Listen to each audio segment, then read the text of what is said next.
जय हिंद। अर्चना competitive classes में आप लोग का स्वागत है। अभी हम लोग आंग्ल मैसूर युद्ध पढ़ेंगे।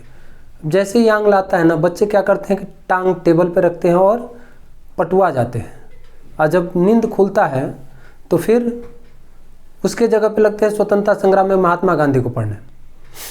लेकिन इस वीडियो को आप लोग देख लेंगे, देखने के बाद से जब भी आंग्ल सुनेंगे तो टांग नीचे करके खड़े हो जाएंगे। अब देखिए, आंग्ल मैसूर युद्ध, आंग्ल का मतलब होता है अंग्रेज और मैसूर एक राज्य था। दोनों के बीच में जो युद्ध हुई थी उसे आंग्ल मैसूर युद्ध बोलते हैं। ऐसे ही आप देखेंगे आंग्ल मराठा, अंग्रेज और मराठों के बीच में जो युद्ध हुई थी। आंग्ल सिख युद्ध, अंग्रेज और सिखों के बीच में जो युद्ध हुई थी, आंग्ल सिख युद्ध बोला गया था। तो आंग्ल मैसूर युद्ध हम लोग पढ़ रहे हैं, ठीक है। अब मैसूर क्या था? एक छोटा सा राज्य था। पहले एक छोटी सी जगह थी, धीरे धीरे वो क्या बोल रहे, राज्य बना। तो ये उस समय पहले विजयनगर साम्राज्य का भाग हुआ करता था। इसको मानचित्र पर देख लीजिए।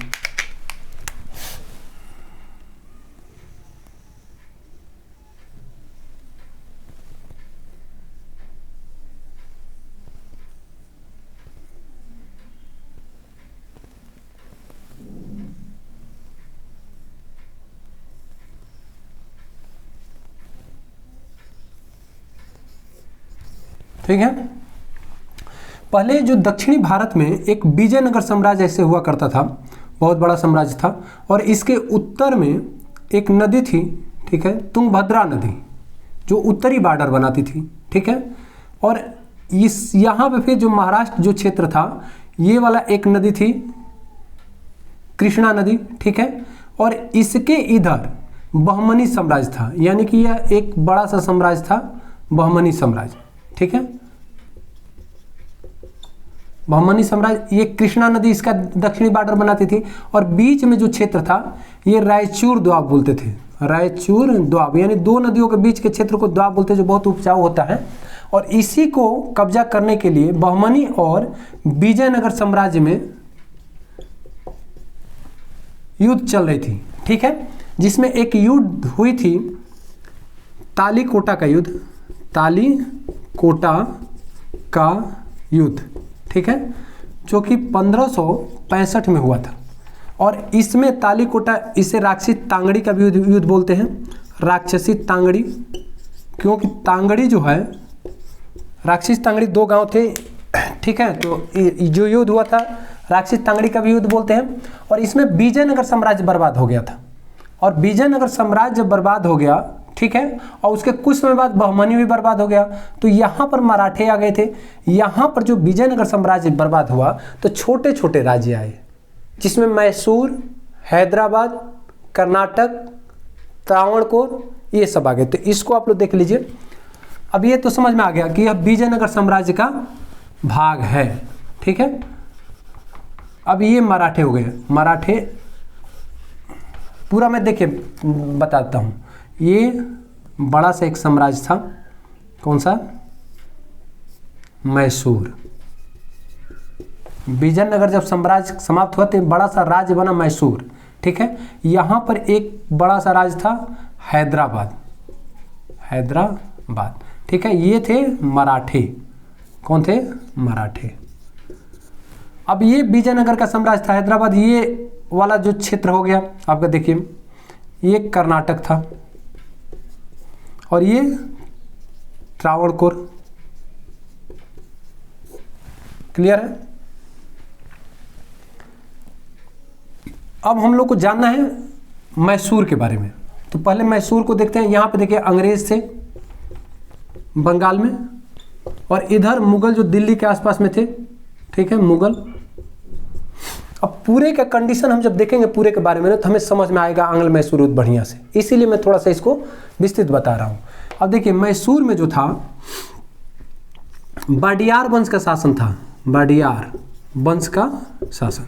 और इसके शासक जो थे चिक्का कृष्णराज, चिक्का कृष्णराज, ठीक है। इनके दो मंत्री थे, नंजराज और देवराज, दोनों भाई थे, ठीक है।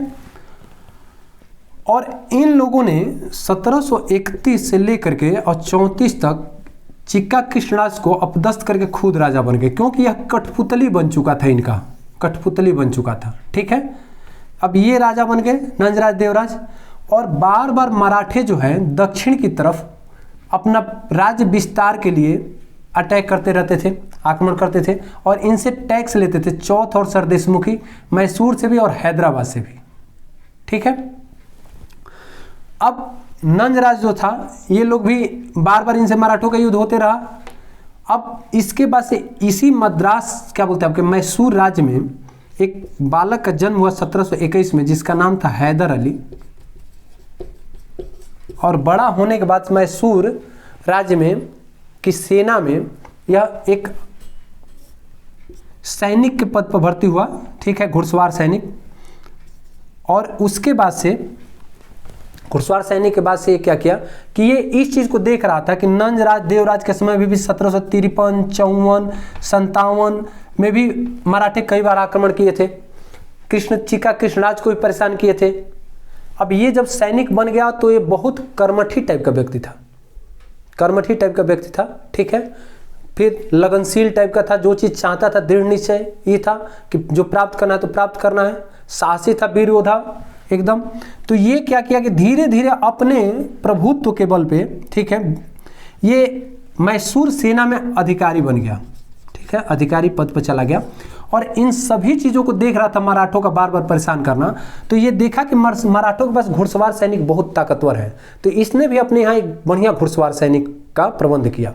ठीक है, उसके बाद से देखा कि जो यूरोपीय कंपनी है, जिसमें हम लोग देखे थे PDADF, पुर्तगाल, डच, अंग्रेज, डेनिश, फ्रांसीसी, जिसमें अंग्रेज सबसे ताकतवर थे, उसके बाद दूसरे स्थान पे फ्रांसीसी आ रहे थे। तो इनके पास यूरोपीय कंपनियों के जो सैनिक थे, ये आधुनिक हथियारों का बहुत बढ़िया जानकारी था और आधुनिक हथियार से लैस रहते थे। इनका ट्रेनिंग बहुत ऊंचे दर्जे का होता था। तो ये फ्रांसीसी अधिकारियों को बुला करके और अपने यहाँ ट्रेनिंग करवाया अपने सैनिकों को। उसके बाद से उन्हीं की सहायता से डिंडीगुल नामक जगह पे एक शस्त्रागार स्थापित करवाया। ठीक है, शस्त्रागार का मतलब होता है जहाँ पे शस्त्र रखा जाता है, रिपेयरिंग होता है। ठीक है, हम लोग उसको फोर्स में कोत बोलते हैं। तो ये हो गया। अब ये एक शस्त्रागार का स्थापना कर लिया और इस चीज़ को अंग्रेज देख रहे थे। ठीक है, अब धीरे धीरे ये हैदर अली बहुत ताकतवर बनते जा रहा था और नंजराज और देवराज मैंने इनको भी अपदस्थ करके और 1761 में ये खुद मैसूर का शासक बन गया, मैसूर राज्य का शासक बन गया हैदर अली। क्लियर है, 1761 में। अब उसके बाद से मराठों ने 1764 में इस पर आक्रमण किया, 1766 में आक्रमण किया और 1771 में आक्रमण किया। ठीक है, क्योंकि मराठे बार बार आक्रमण कर ही रहे थे और ये उभरता हुआ एकदम सितारा था। इसके समय में जो ये आपके क्या बोलते हैं मैसूर राज्य था, बहुत इसका क्षेत्र विस्तार हो रहा था। अब इसको देख रहे थे मराठे, भी चाह रहे थे कि इसको बर्बाद किया जाए। इनसे टकराव होता था निजाम से, और अंग्रेज तो इनको बड़ा दुश्मन मान रहे थे कि उभरता हुआ है, इसको बर्बाद करना है। प्लस मराठे भी इनके आंख में गड़े हुए थे। ठीक है, और ये सब जो कार्य हो रहा था, जो राज्य आगे बढ़ रहे थे, ये सब 18वीं सदी की घटना है, 18वीं शताब्दी। अब देखिए 18वीं शताब्दी में भारत की स्थिति क्या थी, मुगल शासक थे, यानी मुगल साम्राज्य था, बहुत बड़ा साम्राज्य। तो मुगलों की कंडीशन क्या थी कि 1707 में औरंगजेब की मृत्यु हो गई, औरंगजेब की मृत्यु हो गई। ठीक है, औरंगजेब की मृत्यु के बाद इसके जो उत्तराधिकारी बने, ये नालायक टाइप के थे, अगर बहादुर शाह को छोड़ दिया जाए तो। इनकी उपाधियां भी ऐसी थी, आप देखेंगे तो किसी को बोला जाता था लंपट मूर्ख। ठीक है, जहादार शाह को घृणित कायर, फर्रुख सियर को, उसके बाद से मोहम्मद शाह को रंगीला बादशाह, ये अयासी में पड़े रहते थे, क्या साम्राज्य का विस्तार कर पाएंगे। अब धीरे धीरे मुगल साम्राज्य 18वीं शताब्दी में सिमटता चला गया औरंगजेब की मृत्यु के बाद, और दिल्ली के आसपास आकर के सिमट गया।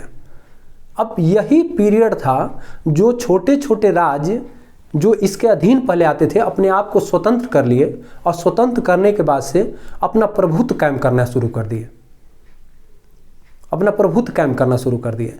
इसमें मराठे थे, मराठे इनको बर्बाद करने में मुगलों का बहुत बड़ा योगदान मराठों का था, बहुत बड़ा, माने सबसे ज़्यादा मराठे बर्बाद किए, बार बार ये उनके तरफ अटैक करते थे। और मराठे इनकी स्थिति को भी समझ रहे थे, क्योंकि मुगल दरबार के अंदर ये चले गए थे फर्रुख सियर के समय में, और जा करके वहाँ पे फर्रुख सियर को अपदस्थ करने के लिए सैयद बंधुओं से मिलकर के वहाँ आंतरिक मामलों को भी ये जान रहे थे। लेकिन उसके बाद 1739 में एक अफगान था नादिर शाह, नादिर शाह, ठीक है, ये 1739 में आ गया, भारत पर आक्रमण कर दिया और लाहौर तक आ गया। तब तक मुगलों को कुछ भी नहीं पता है।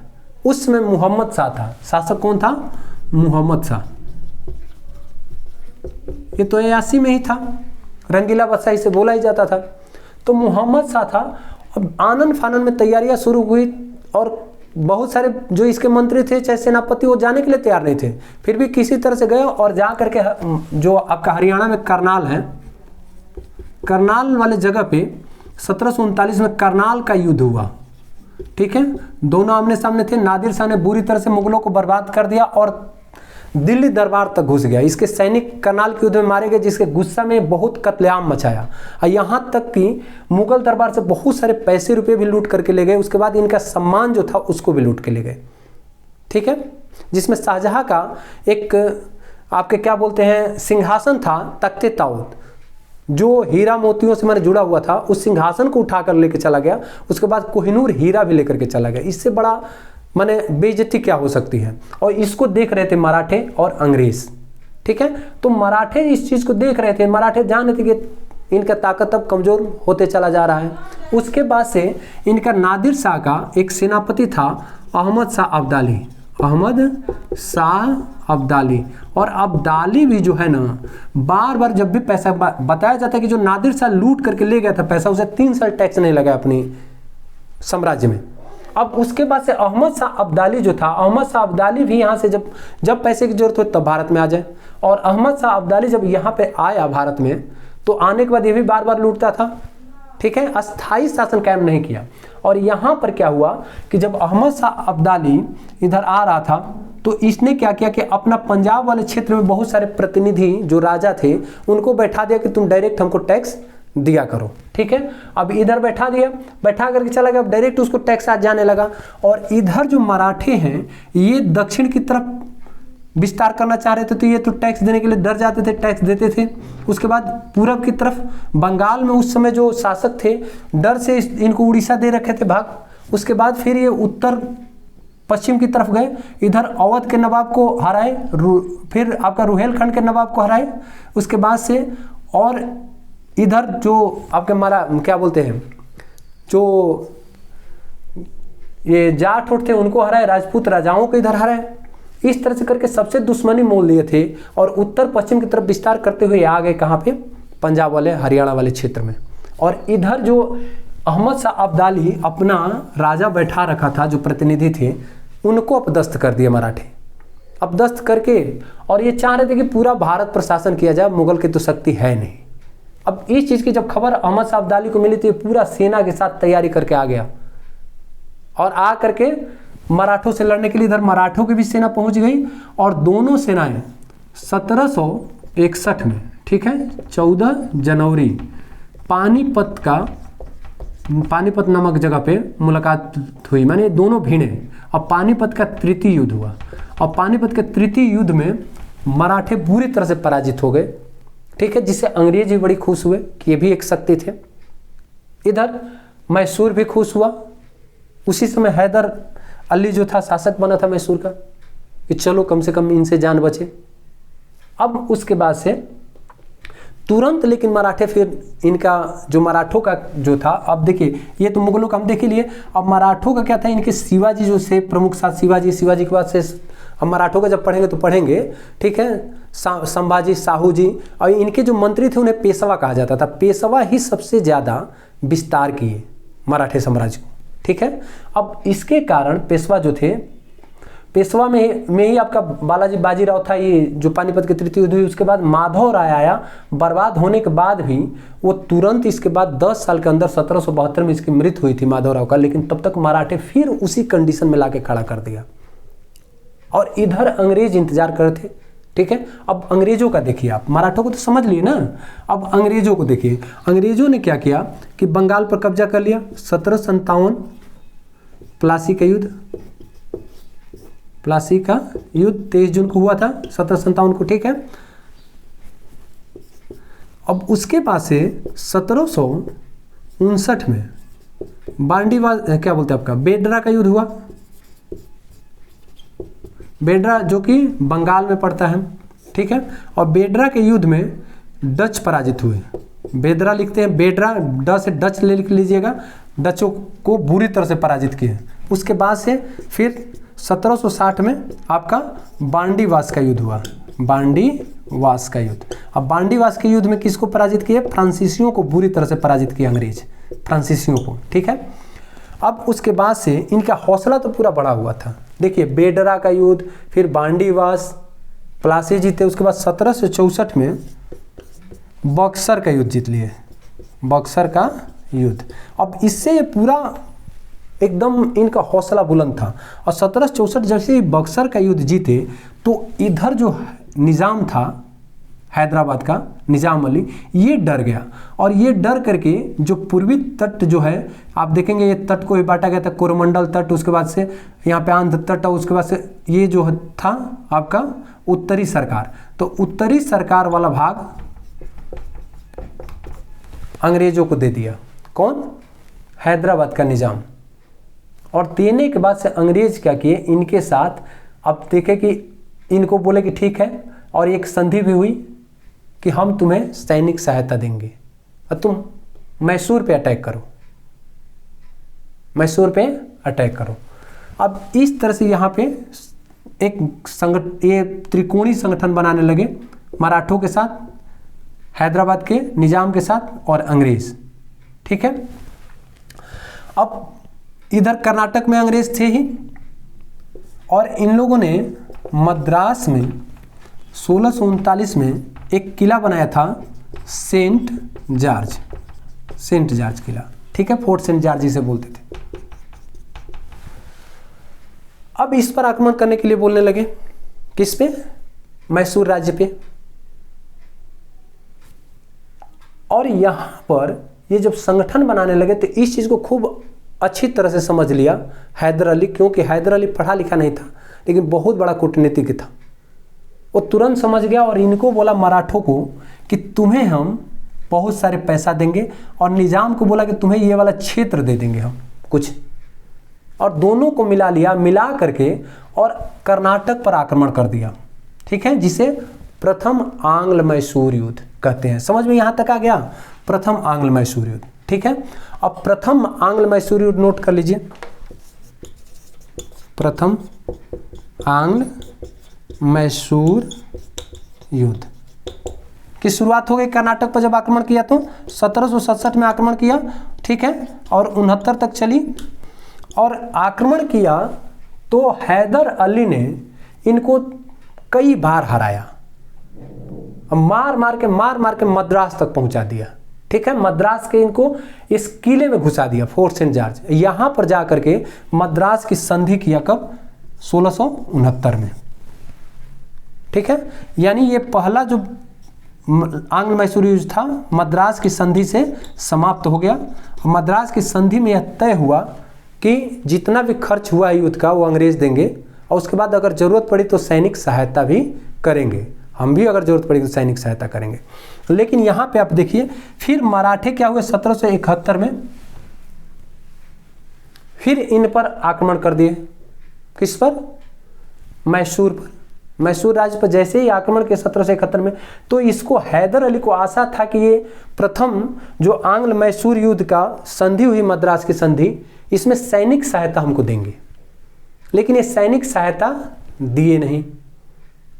अब सैनिक सहायता जब नहीं दिए तो अब ये देख लिया कि हमें अगर किसी भी हथियार का, आधुनिक हथियारों की जरूरत है तो इनसे बेटर तो हमें मद्रास वाले पढ़ रहे हैं, क्या बोलते हैं, फ्रांसीसी पढ़ रहे हैं, जो डिंडीगुल में हमको शस्त्रागार स्थापित करवा दिए। अब उनसे संबंध बनाने लगा कौन? हैदर अली। और संबंध बनाने लगा, और बनाने के बाद से, ठीक है, इनसे संबंध कायम करने लगा। किससे? फ्रांसीसियों से।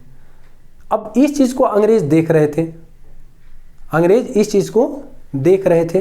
अब इससे वो करने लगा। उसके बाद से अंग्रेजों का क्या बोलते हैं, फ्रांसीसियों का यहाँ पर एक बंदरगाह था जिसका नाम था माही, ठीक है।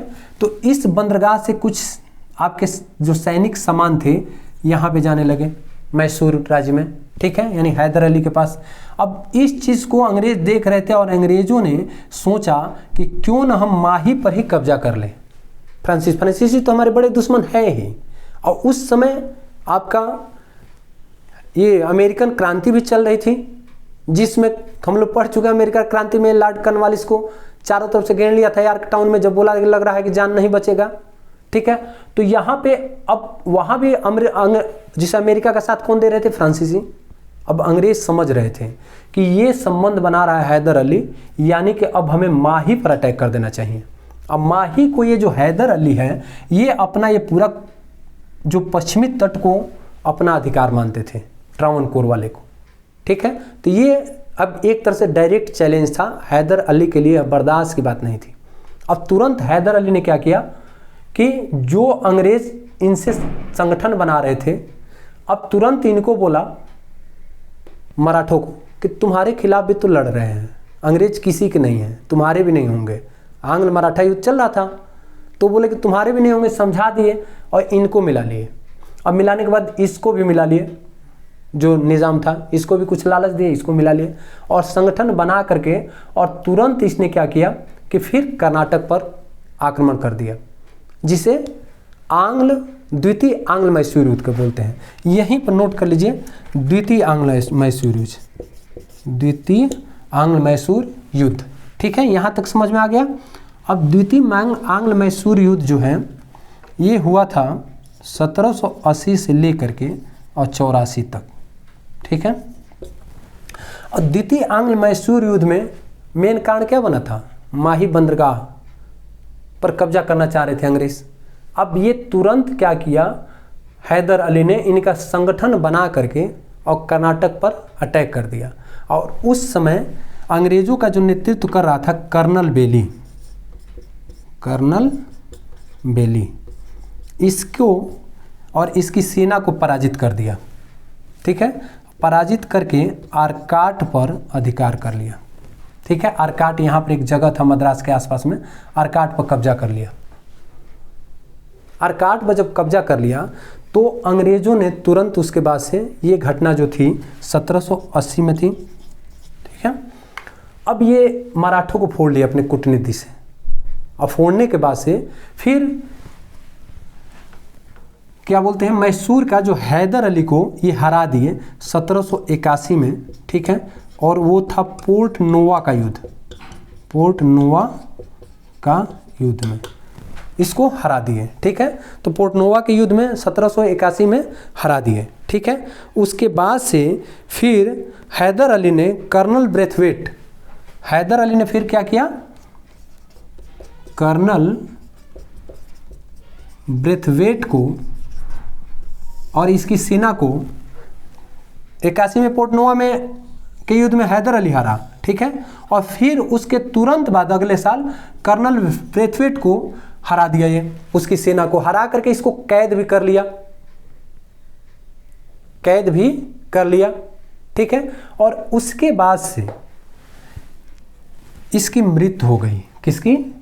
हैदर अली का। घायल हो चुका था, मृत्यु हो गई, लेकिन इसकी सूचना इनको नहीं मिली। 1782 में इसकी मृत्यु हो गई, किसकी?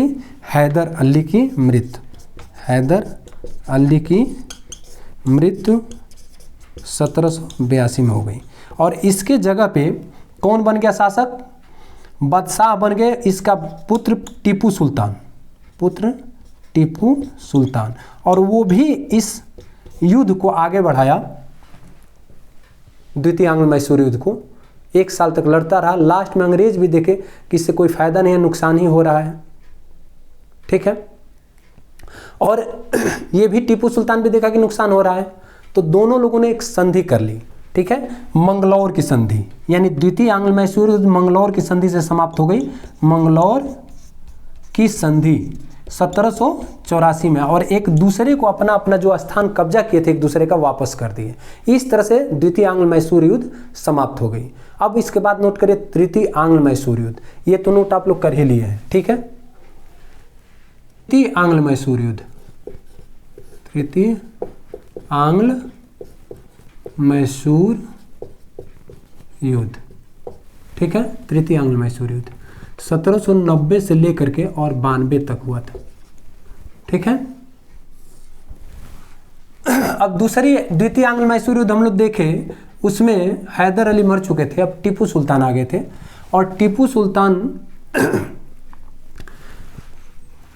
देख रहे थे कि भाई एक संधि हो ही गई है, अब एक दूसरे पर करेंगे नहीं कब्जा। लेकिन इस समय जो गवर्नर जनरल था बंगाल का, वो लॉर्ड कॉर्नवालिस था। कौन था? Lord Cornwallis. और वो देखा कि इस समय जो मराठे हैं ये और हैदराबाद का निज़ाम, मराठे और निज़ाम टीपू के विरोधी भावनाओं से प्रेरित, विरोधी हो गए हैं।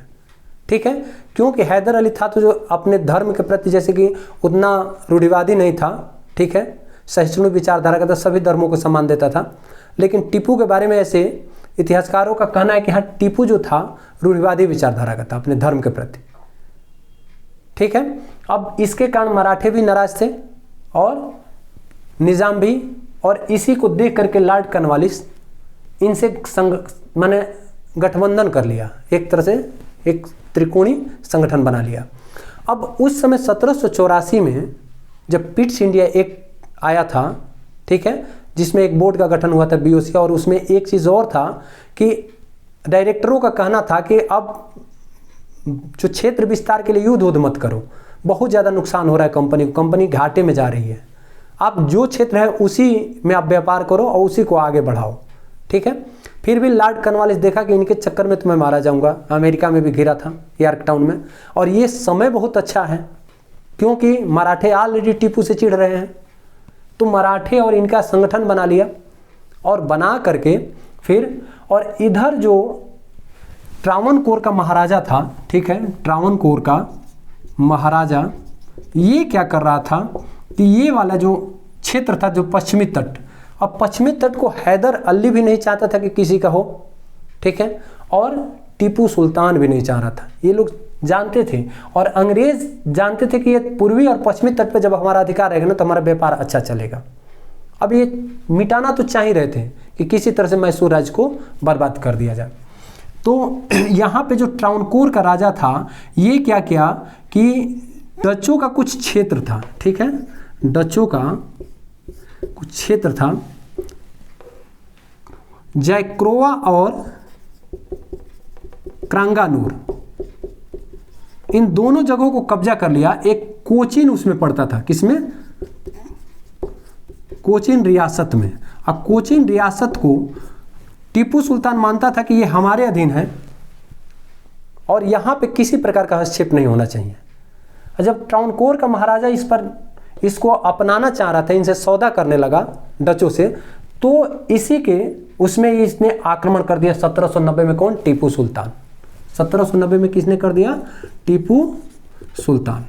और इसी का तो इंतजार कर रहे थे अंग्रेज भी इधर कि मौका मिले। लॉर्ड कॉर्नवालिस ऑलरेडी संगठन बना चुका था और वो तुरंत ट्रावनकोर के महाराजा का समर्थन करते हुए और इधर से चल दिया एक बड़ी सेना लेकर के, और यहाँ पे बेलोर आरकाट होते हुए यहाँ पे बंगलौर में चला आया। ठीक है। अब बंगलौर को कब्जा कर लिया। उसके बाद यहाँ पे कोयम्बटूर को भी कब्जा कर लिया, कोयम्बटूर को। ठीक है। अब चारों तरफ से घेर रहा था, और उसके बाद फिर टीपू सुल्तान ने कोयम्बटूर को तो वापस ले लिया, लेकिन ये आ गया इधर श्रीरंगपट्टनम तक। ठीक है। अब चारों तरफ से घिर चुका था टीपू, और टीपू इस चीज को समझ रहा था। अब वो जान गया कि हमारा पूरा साम्राज्य चला जाएगा। अब इसलिए उसने किसी तरह से अपने साम्राज्य को बचाने के लिए कि थोड़ा बहुत भी बच जाए, इनसे संधि कर ली। ठीक है। और वो संधि जो हुआ श्रीरंगपट्टनम तक पहुंच गए थे वो लोग। श्रीरंगपट्टनम की ही संधि हुई, पट्टनम की संधि। ठीक है, 1792 में। और इस संधि के अनुसार टीपू को अपना आधा राज्य देना पड़ा, जिसमें अंग्रेजों ने ये जो तुंगभद्रा नदी और कृष्णा नदी वाला क्षेत्र था ये मराठों को दे दिया, और ये वाला जो क्षेत्र था कृष्णा नदी के नीचे वाला क्षेत्र ये निजाम को दे दिया, और ये जो पश्चिमी तट था, ठीक है, माही ये कोचिन ट्रावणकोर वाला क्षेत्र, ये पूरा मिला दिया मद्रास प्रेसिडेंसी में। ठीक है, तो इस तरह से तीसरी जो युद्ध हुई, तीसरी आंग्ल मैसूर युद्ध, इसमें बहुत ही अगर कहा जाए तो क्षति हुआ किसका, टीपू का। टीपू कमजोर हो गया। अब इसके बाद से जो अगला आपका आंग्ल मैसूर युद्ध है वो चौथा आंग्ल मैसूर युद्ध है, नोट कर लीजिए, चौथा या चतुर्थ था आंग्ल मैसूर युद्ध। ये 1799 में हुआ था। कब हुआ था, 1799 में। अब यहाँ टीपू भी देख लिया कि ये अब मुझे नहीं छोड़ेंगे, तो उसने क्या किया कि इधर तुर्की जो था उसका कुस्तुनतुनिया में अपना राजदूत भेजा, फिर फ्रांस में राजदूत भेजा, और भेजने के बाद फिर मॉरिशस से भी संबंध कायम कर रहा था। ठीक है, अब सबसे कायम कर रहा था। और अंग्रेजों ने क्या किया कि देखा कि उस समय जो यूरोप था, पूरे यूरोप में फ्रांस का एक शासक था नेपोलियन, वो बहुत ही जोर शोर से आगे बढ़ रहा था। तो इनको लगा कि अब लग रहा है कि ये आ जाएगा, भारत पे कब्जा कर लेगा। और उस समय फ्रांसीसियों और अंग्रेजों के बीच में जितने विश्व में चारों तरफ युद्ध चल रही थी अपना प्रभुत्व कायम करने के लिए।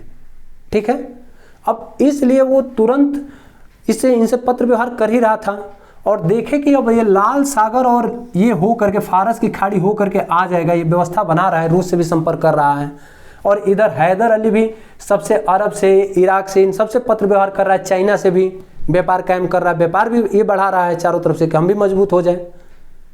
अब इन सबको देखते हुए इस 1799 में अंग्रेजों ने इस पर अटैक कर दिया। ठीक है, वो भी गर्मी आने से पहले कि ये रास्ते कुहासे के कारण जो लाल सागर वाला बंद रहता है, ये आ नहीं पाएगा नेपोलियन, अभी अटैक कर दो। और अटैक कर दिए, और अटैक करने के बाद से श्रीरंगपट्टनम में ही, ठीक है, इसके दरवाजे पर लड़ते हुए टीपू मारा गया। क्योंकि टीपू की एक उक्ति थी, ठीक है, कि भेड़ की तरह लंबा जीवन जीने से अच्छा है कि शेर की तरह एक दिन जियो। और वह एक बहुत ही साहसी वीर योद्धा था, पढ़ा लिखा व्यक्ति था। ठीक है, और समय के साथ परिवर्तन भी चाहता था। ठीक है, उसने अपने उसमें क्या बोलते हैं नया कैलेंडर लागू किया। उसके बाद से फिर आपके उसका एक पुस्तकालय था, पुस्तकालय में भी इसने अलग अलग विषयों की बुकें रखवाया। ठीक है, इतिहास का, फिर आपका क्या बोलते हैं विज्ञान की बुकें, और वो हमेशा तार्किक उसका विचारधारा का था। इन सब में विज्ञान में विश्वास ज़्यादा करता था टीपू। ठीक है, उसके बाद इसने फ्रांसीसी जो युद्ध थी, फ्रांसीसी क्रांति हुई थी, उससे भी बहुत प्रभावित था, जिसमें स्वतंत्रता, समता, बंधुत्व की नारे था। वो ये अपने राज्य में ही वहाँ पे क्या किया कि एक वृक्ष, स्वतंत्रता का वृक्ष लगवाया, और जैकोबिन क्लब का सदस्य बन गया था। तो इस तरह से टीपू भी एक बहुत ही महान शासक था। ठीक है, अब इसमें देखिए जो क्वेश्चन बनता है, प्रथम आंग्ल मैसूर युद्ध कब हुई, किसके किसके बीच में हुआ, तो हैदर अली के बीच में और अंग्रेजों के बीच में हुआ था। कौन सी संधि से समाप्त हुआ, मद्रास की संधि थी। ठीक है, उस समय गवर्नर कौन था बंगाल का, बेरेलास्ट थे। उसके बाद द्वितीय आंग्ल मैसूर युद्ध किसके किसके बीच हुआ, तो वो भी हैदर अली थे। ठीक है, और अंग्रेजों के बीच में हुई थी 1780-84 में। उस समय लॉर्ड वारेन हेस्टिंग था। ठीक है, लॉर्ड वारेन हेस्टिंग था, और मंगलौर की संधि से समाप्त हुई। और इसमें एक चीज़ और है कि दक्षिण भारत के जितने भी शासक थे, एक हैदर अली ही ऐसा शासक था कि कभी अंग्रेजों से हारा नहीं, बल्कि दौड़ा दौड़ा के मारा। ठीक है, उसके बाद से तृतीय आंग्ल मैसूर युद्ध टीपू और अंग्रेजों के बीच में हुई थी, श्रीरंगपट्टनम की संधि से समाप्त हुई। ठीक है, उस समय आपके 90 से 92 में लॉर्ड कॉर्नवालिस थे। उसके बाद 1799 में चतुर्थ आंग्ल मैसूर युद्ध, इसमें भी टीपू था और अंग्रेज थे। और उस समय जो बंगाल के गवर्नर जनरल थे वो लॉर्ड वेलेस्ली थे। तो इस तरह से मुझे आशा है कि आप लोग को अच्छा समझ में आ गया होगा आंग्ल मैसूर युद्ध। धन्यवाद।